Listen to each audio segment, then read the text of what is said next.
Chào chào, hôm nay ở Hà Nội có không khí trong lành không?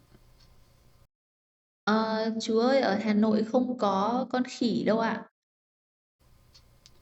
Không có không khí ở Hà Nội thì mọi người hít thở bằng cái gì?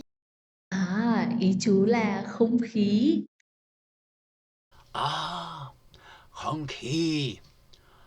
Hôm nay không khí ở Hà Nội có trong lành không? Hôm nay ở Hà Nội không khí không trong lành, nhiều khói bụi. À, đó là lý do tại sao không có không khí ở Hà Nội. Không khí thích không khí trong lành.